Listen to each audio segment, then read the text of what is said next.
Hello everybody, it's the Historical Gamer once again, and today we're returning to War in the Pacific, Admirals Edition, and we're going to be playing through our December 21st turn of 1941 against XTRG. Now, as always, we are looking at the December 20th replay right before we get going here. So this is, currently...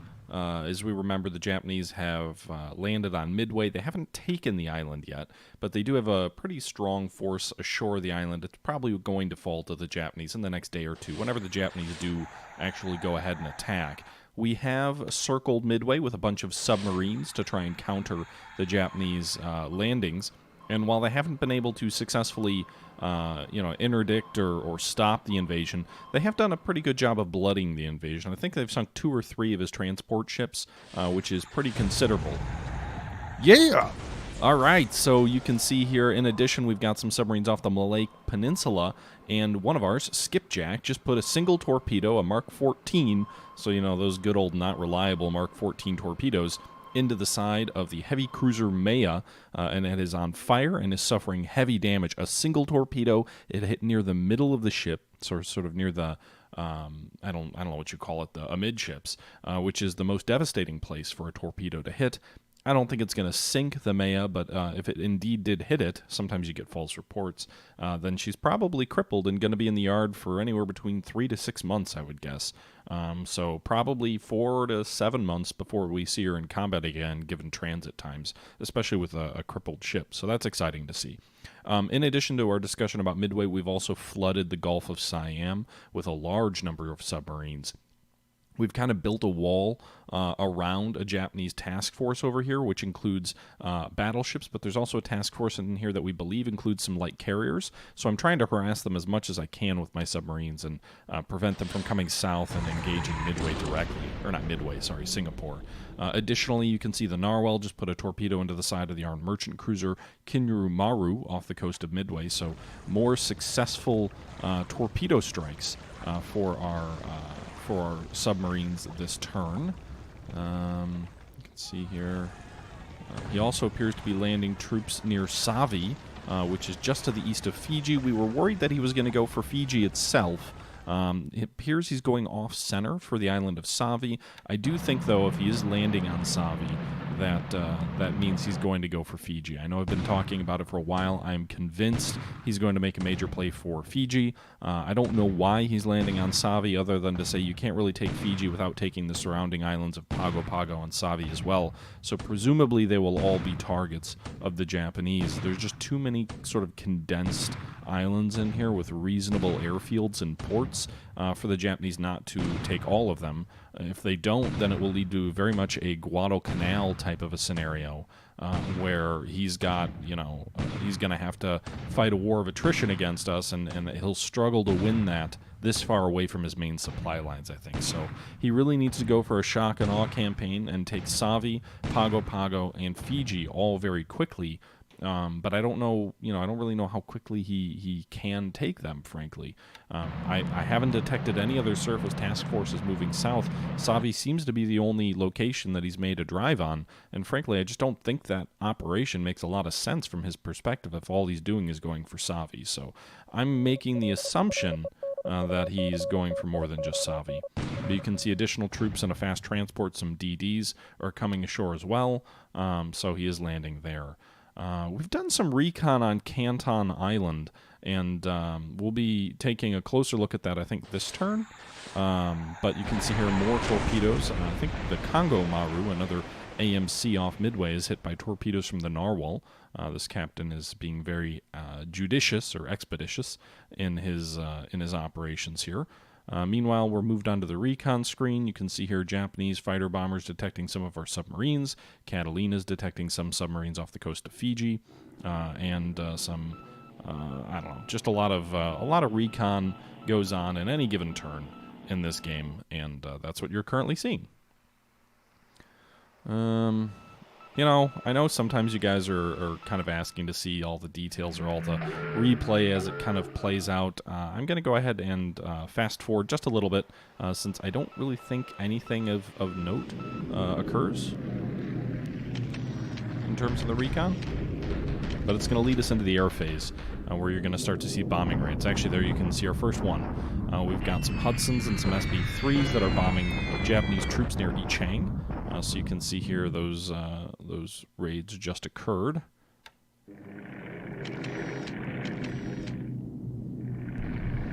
Right, some Japanese raids in southern China, doing some damage to one of our cores there.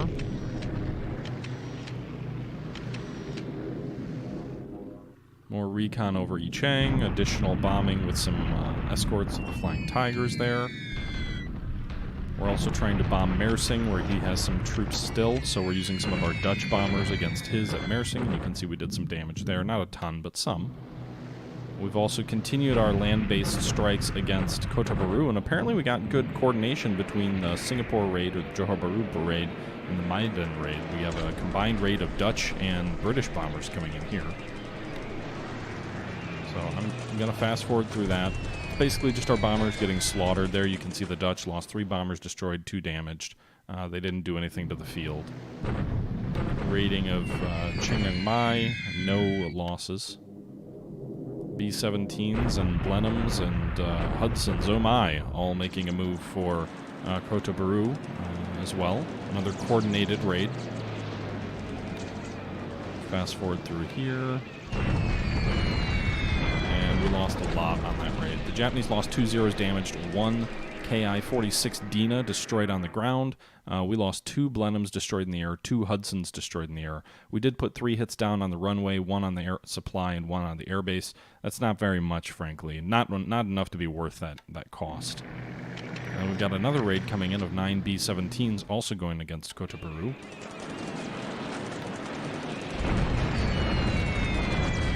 The B-17s, we lost 8 damaged, none destroyed. We put 3 runway hits down. We destroyed 1 Nell on the ground, 1 Oscar on the ground, and damaged 1 Oscar in the air. So again, heavy air attacks on Kota Bharu, trying to keep the pressure up on him. We're not receiving a ton of damage on him. We are taking a fair bit of damage on our bombers, but at least the theory is if we're bombing him at Kota Bharu, his fighters aren't escorting raids south on Johor Bahru or Singapore. That's the theory. Alright, more recon. Fighter squads.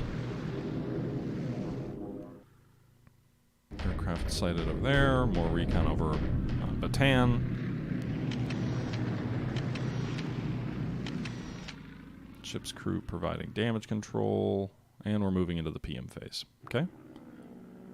So spotting some ships near Kwajalein, or I think that was Kwajalein. It's always hard to tell. I'm not really fast-forwarding through this, but even so, unless you want a really, really slow combat resolution, it's hard to kind of pick up on everything that's occurring.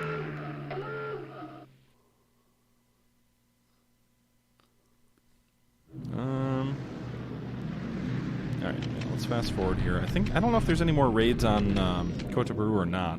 You can see his carriers continue to bomb Midway, so it's not as large of a strike, and it looks like his carriers may be moving further west. So I think he's pulling his carriers out from Midway, but it looks like he still sort of threw one more raid out there with some Kates and did a little bit more damage against our ground troops.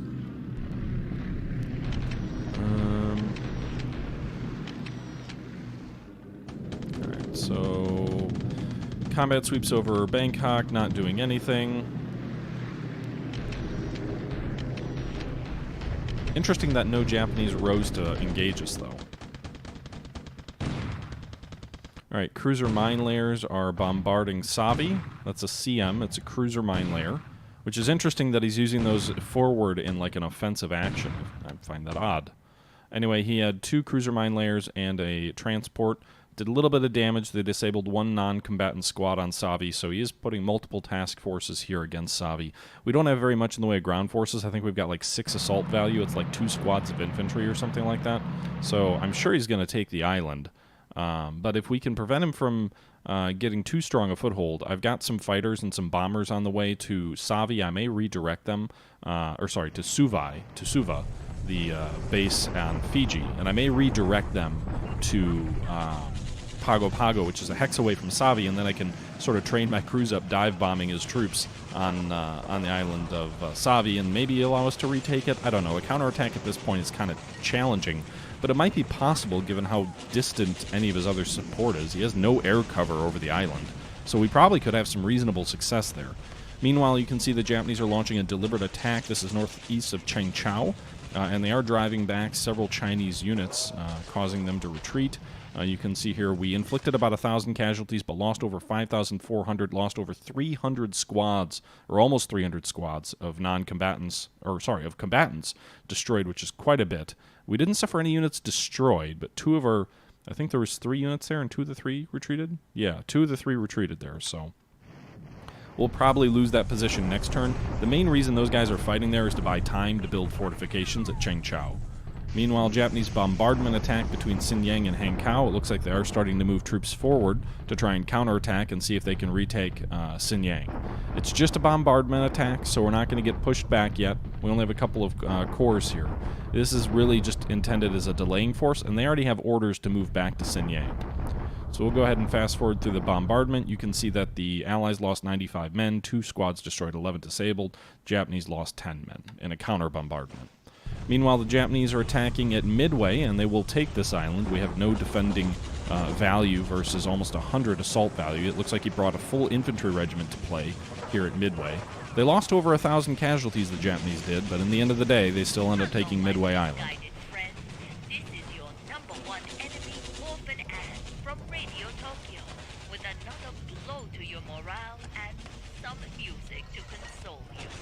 Today, the Imperial government announced that the ever-victorious forces of the Japanese Empire have captured Midway. All right, so you get the little propaganda readout there, and you can see here that the Japanese lost another 160 men, but they're mostly disabled, no destroyed, and actually all disabled. And we lost 46 squads. All of our units are destroyed because they were captured. So 1,300 soldiers destroyed here in this battle. The Japanese did have to commit, though, an infantry regiment to taking Midway Island. That's not an inconsiderate commitment. You can see here our shock attack at Yichang is going through. We're trying to drive back 2 temporary Chinese divisions and 1 Japanese infantry division, both at Yichang. So you can see here we've got a pretty strong assaulting force here on the bottom there. You can see the assault starts with bombardments, and it has the different units and their guns bombarding, and then it ends up turning over into a infantry assault. I'm assuming it's a bayonet charge because we are doing a shock attack. So my understanding is like a shock attack is basically equivalent to like a Chinese banzai charge kind of. So you can see these different corps are attacking. You can see the numbers on the top right are going down, or on the bottom right here as these different units do assault the enemy. The enemy gets a little bit weaker. We get a little bit weaker. You can see the 45th Corps is not a very strong unit there. It's attacking. The 8th Chinese Corps basically is not. It doesn't have any strength. The 94th there is really strong, and it's moving forward. We have 4-to-1 assault odds, and we captured Yichang. So we were able to capture the base, and the Japanese and Chinese forces there are driven back, retreating toward Hankow. We didn't have any extra troops left over to kind of leave in pursuit, unfortunately, but they are retreating nonetheless. The Japanese lost 4,500 men. We still lost 1,600 men and another 153 squads, but on the plus side, we destroyed more than that. The enemy lost 241 non-combatant squads, 193 squads, 47 engineers destroyed, 68 guns destroyed, 33 vehicles destroyed. These troops are going to take some time to rebuild their strength, the Japanese troops, that is. Okay, Dutch harbor is expanding fortifications. Suva is expanding to level 2, which will make any Japanese landing there more difficult, and I'm assuming it's going to kick me out and the turn is more or less over. So I'll see you guys on the flip side. All right, everybody, and we're back here. We can see we're looking at the South Pacific right now at first, and we can see that the Japanese did land on Savii Island. It looks like 2,200 soldiers with 12 guns. Just for a comparison here, we've got 6 New Zealander infantry squad sections, and we've got 1 aviation support and 1 support. We've got a total of 150 men here, so they're outnumbered more than 10-to-1, and their prospects not good. We're going to lose Savii, unfortunately. The good news is we do have reinforcements that are on the way. So we have some convoys that are kind of swinging in. Some of these guys are going back to L.A. but we have some convoys here that are going to swing into Pago Pago. So I've diverted. Originally, these guys were going to go to Fiji, and I've diverted this group. It is the 119th United States Air Force Base Squadron, or United States Army Air Force.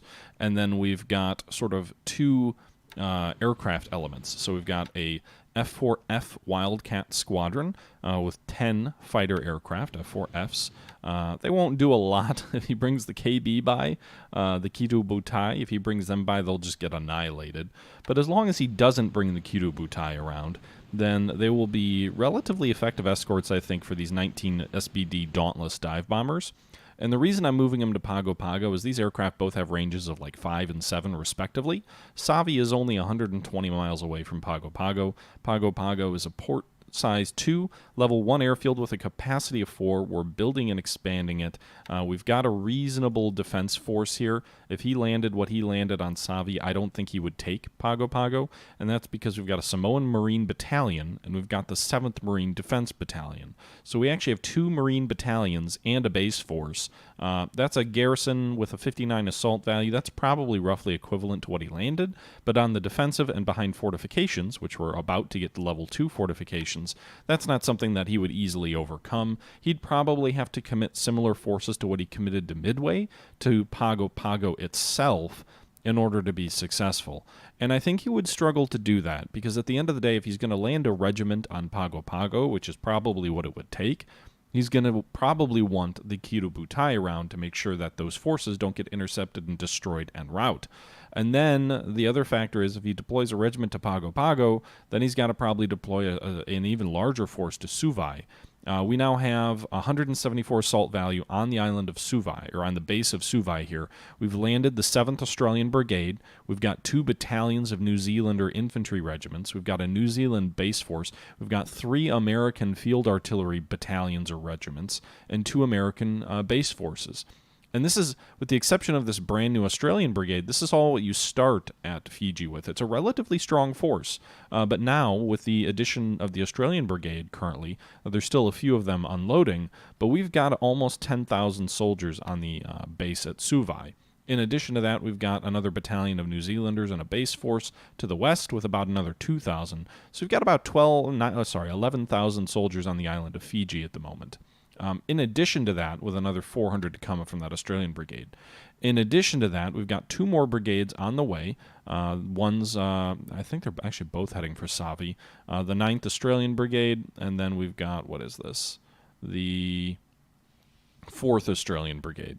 So we've got 2 additional Australian brigades coming in. I'm landing them at Suva because the port facilities there are better. There's roads that link it to Nadi, so we could always move them to Nadi as well. But in any event, we've got a very strong force. I think he would, by the time these 2 units are ashore, what are these guys? These 2, they're, the 4th Brigade is 50, and so there's 65 assault value there. These guys are, what? The 9th Australian Brigade is 28, 25, 22. Okay, so 28, 25, that's 53, 75. So 75 assault, and what was it, 68 assault or something, another 150 coming ashore, plus the 174 that we already have ashore. It's going to be about 300 assault value in the garrison that he's going to have to go up against. That would probably require a full-blown Japanese infantry division to deploy against them, and I don't see them having that ready, mainly because they've got so many troops deployed to China, so many troops deployed to the Philippines, so many troops deployed to Singapore. If this was 2 months later and he had, taken Ocean Island, Nauru Island, and he had built up Canton Island as sort of his springboard, then this would be a much more feasible operation. But because he has moved so rapidly, undoubtedly he's moving rapidly because he's trying to get as much conquered as he can before the Allied reinforcement train starts. And I think his thought is, I'll jump out, take these front bases, then I'll fill in the rest of this over time. But without that logistical foundation in place, I think he's really going to struggle, especially against Fiji, where we're going to have really strong forces. Now, that may not matter. If we lose Savii, as it almost certainly is, and we potentially lose Pago Pago, then we're in a lot of trouble because we have no real way to neutralize either of these bases. We don't have enough long-range bombers yet. And these bases could turn into hubs where you'd have GM3s and GM4s range out wide and cut our supply line off to Australia. So it is important that we respond to the landing on Savii pretty quickly, and I have some plans to do that. One, I want to make sure he doesn't get sufficient sort of cohesion and reinforcements ashore here at Savii. So if this is all he's got, then they're going to be ashore, but they may be stuck without much in the way of supplies. They won't be able to build up the base or anything like that because I've got a heavy cruiser and a light cruiser of the Australian Navy, the Canberra and the Perth, a light cruiser and a heavy cruiser, moving in to engage his landing forces. We only saw 2 destroyers. I think we saw a cruiser mine layer. Nothing in these forces should be able to stop us. Unless this is a stronger cruiser force to the north, we should be able to obliterate these guys so they don't get much supplies. They may still take the base, but they shouldn't be able to resupply it to a point where he can build the base up. In addition to that, I've already shown you guys that I'm bringing in this additional force here of base force and 2 squadrons of aircraft, bringing them down to Savii. They'll dock there, and then we'll have about, I think, 40 or so aviation support. We'll have about 36 aircraft or so, and we'll have some 20 dive bombers to continually hit in Savii and make those troops' lives a living nightmare, as well as any other ships that may come around to try and reinforce. That's the other thing. If he tries to send reinforcements or resupply down to Savii, we can hit him with dive bombers. He could bring fast supplies in and unload it before we have a chance to hit him, but that won't bring in much in the way of supply, and I think it would prevent him from ever establishing a major base there. In addition to that, we've got our 3 aircraft carriers that are kind of moving south. They're moving south. They're just east of Canton at the moment, but so far it doesn't look like there's anything on Canton. That's sort of been the observation of the last few turns. Is that I think last turn I did some recon on Canton. This turn I did some recon on Canton. We haven't seen anything. We haven't seen aircraft. We haven't seen support. We haven't seen troops. I don't know why he takes an island this far out if he doesn't plan to turn it into a bit of a fortress, unless his next plan is Christmas Island. But again, he's already really aggressive, I think.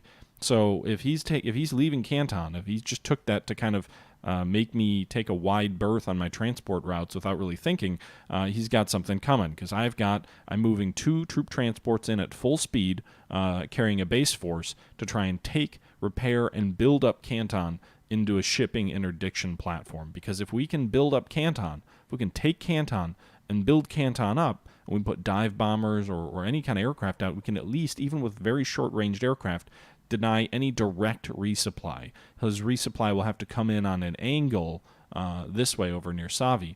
And then if they have to come in on an angle, it's really going to force him to take Nauru and Ocean Island. Otherwise, he's going to be playing this really weird zigzag game, and essentially anytime I see his carriers aren't around, I can just swing my own carriers in and cut Savii off and pound it into dust. And if he wants to keep his carriers here indefinitely, he's going to struggle to take the Dutch East Indies, which frankly I think he's already taking too long to take. He should be moving more aggressive. His KB should be almost back here, obliterating my forces and my bases and wiping out my air force in the Dutch East Indies. But he hasn't done that yet. His KB was tasked to support the Midway operation, and presumably will need to refuel, I would guess, down near Kwajalein, unless he's got some replenishment forces. They could be going for Wake, too. So what I'm actually doing now is I'm sending submarines to Kwajalein, and I'm sending some submarines south to Tarawa, and I'm sending some submarines to Wake Island. So I'm sending basically subs to Kwajalein, Wake, Tarawa. I think I've got a sub going to Juliet. We've got a bunch of subs here. They all have different missions going to all these different bases all over. Yep, one's going to Jolit. And basically, they're going to scope out wherever he's basing his carriers out of to maybe get a lucky shot against. And additionally, I haven't spotted anything heading for Fiji yet. I've got Recon that goes out pretty far. So if he's got anyone coming toward Fiji, then we'll pick him up soon. If he doesn't, if he's waiting for his carriers to come back and to kind of resupply and then sort of marshal up, I don't know, probably at Kwajalein, I would guess, is where he would marshal his forces. But I actually have Recon over Kwajalein, and I've detected a task force, but I haven't detected any sort of marshaling of troops. Speaking of which, these guys are all down, getting repaired, aren't they? Yeah. I'd like to be able to throw some recon over Tarawa and see if maybe he's building up a force there. I would assume if he was over Kwajalein, I would see something, and right now I don't. So I'm not sure. But again, that's another reason he really needs to take these islands. He needs to take Nauru. He needs to take Ocean Island. Because right now, we've just got free recon on Kwajalein. When these guys get back, we have free recon on Tarawa. When, we've got free recon on Canton with no interdicting or anything like that against us. So I guess we'll see. I'm not really sure what his plans are, but I assume he's got plans to continue the southern offensive. Otherwise, I really feel like the Savii operation doesn't make sense. Anyway, long-winded way of saying I've got reinforcements going to Pago Pago. I've got a landing force heading to Canton to see if we can retake it and have our first counterattack. And I have reinforcements heading to Savii. The 161st U.S. Infantry Regiment is going to go to Savii. I have no illusions. They're not going to get there before Savii falls. But if the base is kind of shot up, if he doesn't have a huge force, which it doesn't look like, there's a possibility, if he doesn't have a large number of other troops around, that I could retake the base. And I've got enough recon around here, I think, that if it looks like he's bringing in huge reserves or reinforcements, then I can pull out and not, in time. I was toying with sending him to Canton, but Canton is an atoll, and they would actually exceed the stack limit for Canton. So what I'm doing instead is I'm bringing some troop transports from the west coast. They're going to go to Pearl Harbor, and they're going to pick up a couple of Marine Defense battalions, and we're going to send those to Canton to ensure that while it's not going to be a fortress, he'll basically have to deploy a full regiment if he wants to have any chance of taking Canton. No more of these tiny little SNLEF troops or naval guard units taking bases as can easily occur in war in the Pacific, as bases are usually so lightly held early in the war for the Allies. We're going to make sure that he has to deploy a regiment to take Canton and a regiment, or actually probably if we put a regiment here, probably a full division to take Savii. That regiment was bound for Fiji, and I may still reconsider and send him to Fiji. I like the idea of a full U.S. Army infantry regiment on Fiji whenever he comes knocking. I would really like Fiji to be a fortress, because I don't see him dislodging essentially a full U.S. infantry regiment along with almost what equates to almost an Australian infantry division. I don't know if this is part of a bigger division. There is a bigger division, the 5th Division. So one of the nice things is you can build a division if you have all of the appropriate units in one place. We've got the 7th Brigade at Suva, so they'll be there. But the other guys are all kind of in the Australian, or in Australia, so that's not gonna happen, unfortunately. So no, we're not gonna be able to build a division there. What about these guys? What about the 9th Australian Brigade? Do they have? Does this guy have a division? The 1st Australian Division, where are they all located? So these guys are all on task forces. This is all part of the 9th Brigade that's heading to Suva. And then the rest of these guys are also located elsewhere. So we're never gonna form an Australia. Did I pull brigades all from different divisions? If I was gonna pull 4 brigades, the least I could have done was done my homework and seen what I could do to make sure I could have a whole division here. At the event, I took brigades from all different divisions, so we won't get that efficiency bonus. I guess I was kind of in a hurry, too, though, because I started this troop movement when he took Canton, and I was in a bit of a panic, kind of as I am now that he's landing on Savii. But clearly he took Canton, he's swinging south to Savii, so to me the next logical step is either Pago or Fiji, one or the other. He could go wide and go for Canton. We've got some for Nomaya and New Caledonia. We've got some reinforcements building for that too. But we'll see how that all plays out. Anyway, that's enough of me rambling about Fiji. That is not the only thing going on this turn. So as you recall from the replay, we did take Ichang. So we successfully took it. We lost about 100, not even less than 100 assault value here. So we're switching most of these guys over to rest.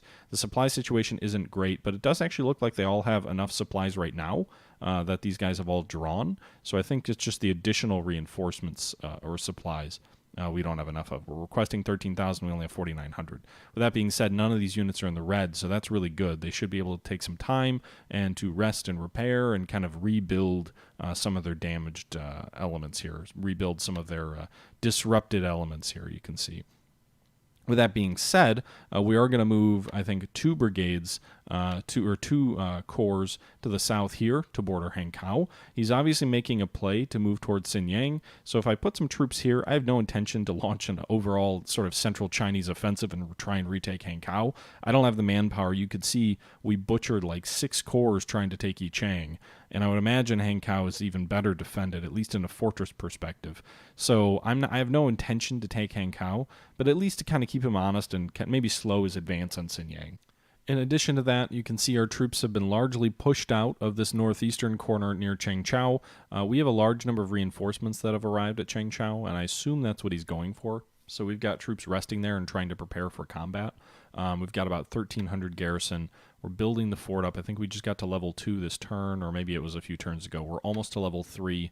We're also building the fortifications up at Luoyang toward level 3 as well, although we don't have nearly as many troops there. I assume he's going for Changchao, which is why I'm kind of grouping my reinforcements here. He could try and jump the river and go to Luoyang, but if he does that, he's not going to have any road resupply. So if he really wanted to go for Luoyang, what he should do is go for Qingchao first and then drive down the road. Fortunately for us, there is a direct road link between Changchao and Luoyang, so if it does look like he's going for Luoyang, we should be able to transfer troops north much more quickly than he is, given there's no roadway here. Not a lot else to say other than words. Not a lot else to say in China other than the fact that I'm moving one of my Flying Tiger squadrons back to Changchao. If this is where the next major battle is going to be fought, which is what it feels like, given the massive number of forces he's been committing here, then I think I want to have my fighters nearby to try and keep the enemy off our back. Additionally, this city's industry is largely chewed up, so it'd be nice if we could repair some of that. But anyway, I digress. That's the situation in China, more or less. We're unloading some troops in Burma, but not really anything to kind of talk about. I'm kind of building up a fortification at Pegu, and then I'm going to have a northern fortification at Mandalay, and then we'll shuttle troops between as needed to make sure that we keep the Burma road open. But he hasn't made any real initiative to drive into Burma yet either. You can see here in Thailand, in Burma, we've got one blocking force, a rifle battalion here in the mountains. He's made no play to drive on them, and we can't detect anything over here. We were bombing Chiang Mai, and we were inflicting some casualties, but we haven't actually spotted anything over there either, so I'm not sure what's going on there. Meanwhile, this is, I think, the big news for the day. This is the sort of exciting thing that we're going to see what happens. The Prince of Wales is going to make a southern dash. It is at 51 flood damage, which is the lowest it can go without a major shipyard, which there is one at Singapore, but I don't want to sit around there for it to be captured fully intact with the Japanese. Not that the game works that way, it doesn't. But then we've got 38 engine damage, 15 system damage. The system damage is pretty low. The higher the system damage, the less effective, like combat repairs and things like that. Being at 15 is not terrible, especially with the higher float damage. So what I'm actually going to do here is I'm going to try and race it south to Batavia, where it'll refuel, and then prepare for a voyage through the Indian Ocean back to Cape Town. Which is the same voyage that is currently being undertaken by the Repulse, which is taking its good, sweet time moving this direction. But at the very least, it is seemingly stabilized itself. Its float damage has actually gone down since we sent it to sea, and it's making a knot more than it was before. So should go back to Cape Town and hopefully be ready in 3 or 4 months for combat. The other option for the Prince of Wales is to go to Colombo, which does have enough shipyard to repair it, but it is on map, which would make it vulnerable if the Japanese did bring a carrier around, and I feel like the on-map shipyards aren't quite as efficient as the off-map shipyards. Just an observation. But in any event, the Prince of Wales has to get away first. So he's got a lot of submarines here to the east, to the south at whatever the name of this base is. You can see multiple subs over here. And my thought process is, I've got 6 destroyers guarding him, but if we move east into the channel, into deeper water, it may be harder for our destroyers to keep him safe. In this case, what I'm going to do here is I'm actually going to send it south. I'm going to use the coastal direction, so there's actually a routing option up here. When you go into your ship here and you select the routing, you can tell it to take a coastal route, which means it'll follow the coast. which is what this is doing. It's following these coasts. So, if we see a massive bulkhead collapse or something and it starts flooding more, we can duck it into a base at Singkep. We can potentially duck it into no, we can't make it up to the river of Palembang, but we could dump it into Muntak, which also has a level 1 port. So essentially this way it's very close to these port facilities and frankly not driving directly over a known subline. If the subs detect it, they'll react and they'll intercept, but hopefully our escorts can keep it safe. And, this route also may keep it away from some of the Japanese scouting, I don't know what you call it, but scouting missions. It's just a thought. It's just a hope. I don't know. If he's smart, he would be blanketing this whole area, but it would certainly be easy to miss the one hex adjacent to the coast when it comes to recon. In addition to that, if we look at the weather reports, it's overcast in this zone, so it should be something, and if we hit the number 3, we can see O for each one of these hexes is overcast, so hopefully that also will help to keep the aircraft away from our ship. Storms are a mixed blessing. You can send ships out in storms and then they don't get attacked, or if they even get attacked, the attacks are much less efficient. But the problem with storms is they're also more likely to cause damage. So when a ship is very badly damaged, frankly, I'd rather just have a low overcast that's preventing his recon aircraft from spotting me without there being a, horrible risk of flooding. In addition to that, my other hope is that we did hit that enemy cruiser here last turn. I'm assuming it's retreating to Saigon. I'm ordering a bunch of my submarines to kind of form a picket line over here to the east to prevent it from moving back to either Saigon or Comoran Bay. If it's badly hit, I would guess Saigon is where it would go.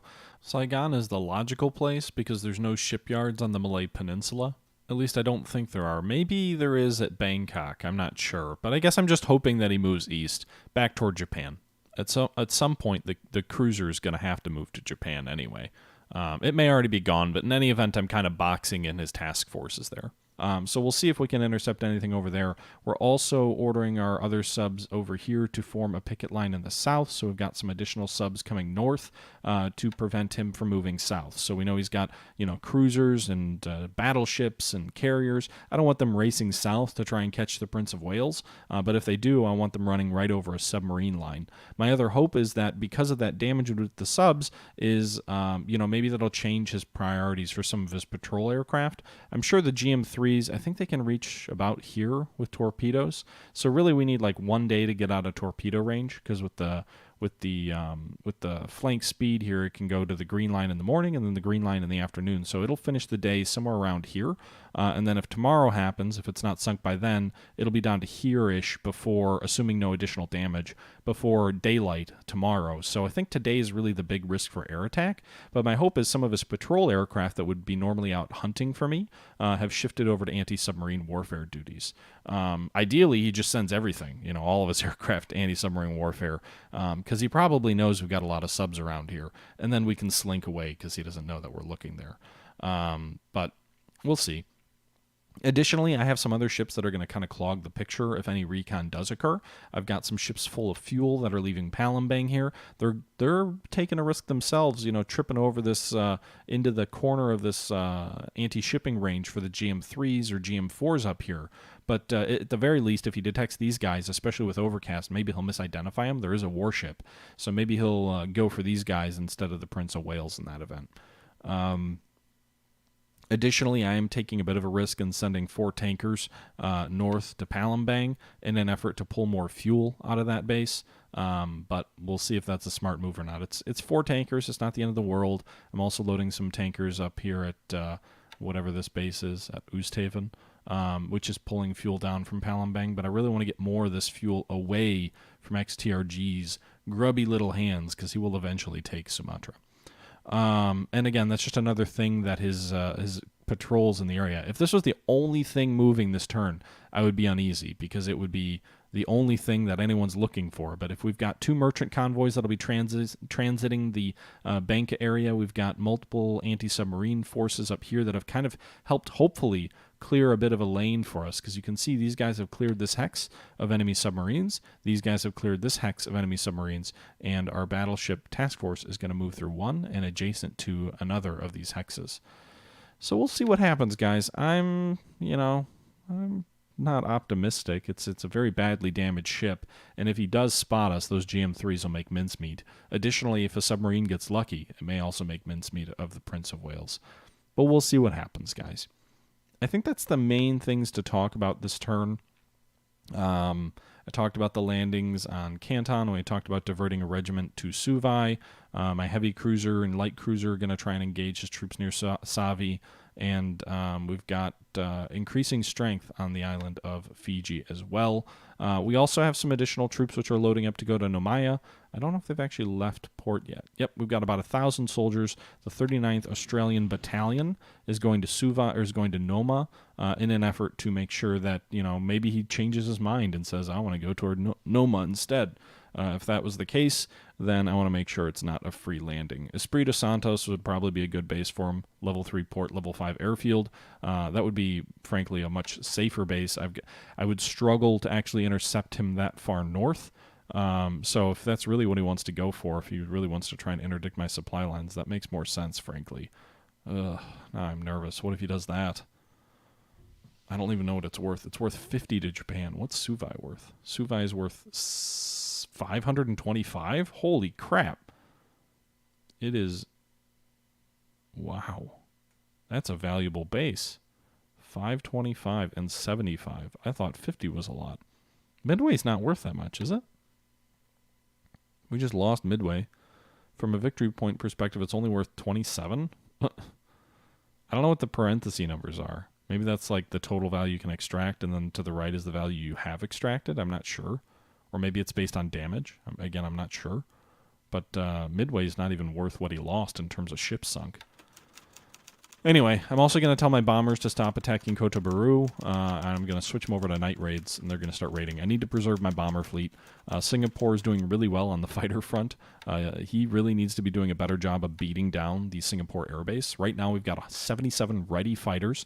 Oh, I forgot this also. So if he does attack the Prince of Wales, we've ordered all 77 of our fighters at Singapore to provide combat air patrol over the base itself, or over the ships themselves. We've also ordered the 18 Buffaloes down here to do 100% cap over it. And we've ordered the 24 Hawks and Demon fighters out of Palembang to provide combat air patrol over the Prince of Wales. So it's going to kind of shuttle south. At first, it'll be really strong with the 77. By the time it gets to around here, it'll start passing these 77 aircraft off right around Palembang, and you'll see the 24 and 18 fighters over here. So we'll still have about 42 fighters over the Prince of Wales tomorrow as it attempts to make its final escape. So he's really not done much to knock out Singapore. He hasn't done anything, really. And we've got a large number of fighter aircraft that are going to be positioned to hopefully interdict any attempt to stop the Prince of Wales.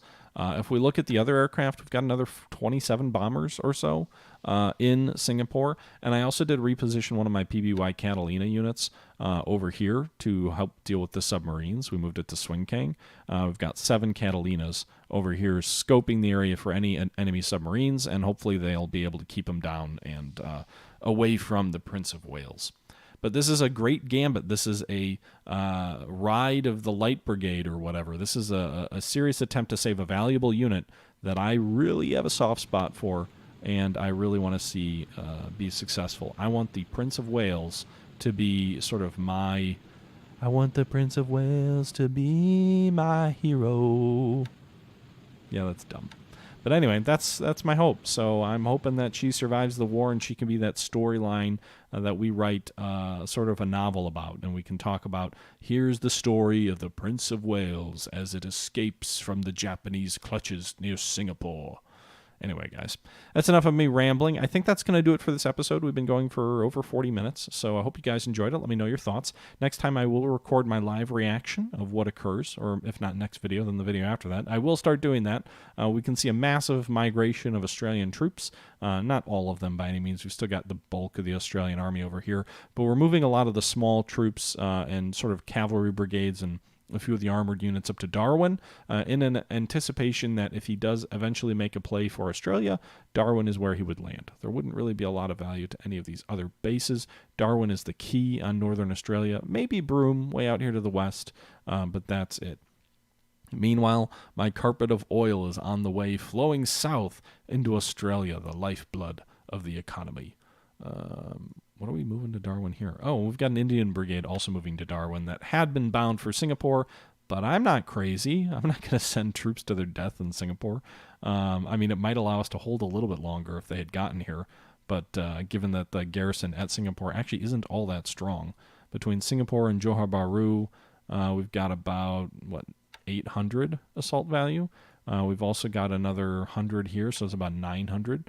And then we've got another 50 or so coming south in Malaya here. So it's nothing to sneeze at, but if he gets 4 or 5 divisions in place, which I don't think he even has that many in this area, then yeah, I mean, it's gonna be something that can do some damage. Anyway, I'm just rambling, guys. So we'll see how this all plays out next turn. We'll see if the Prince of Wales makes it away, or at least starts to make it away, and we'll see what else happens, I guess. This could be an exciting turn with some combat near Savii if these cruisers get into action, or if the Prince of Wales gets attacked. Let's hope one of those happens and the other doesn't. But until next time, guys, this is the Historical Gamer saying thank you for watching, and I'm out.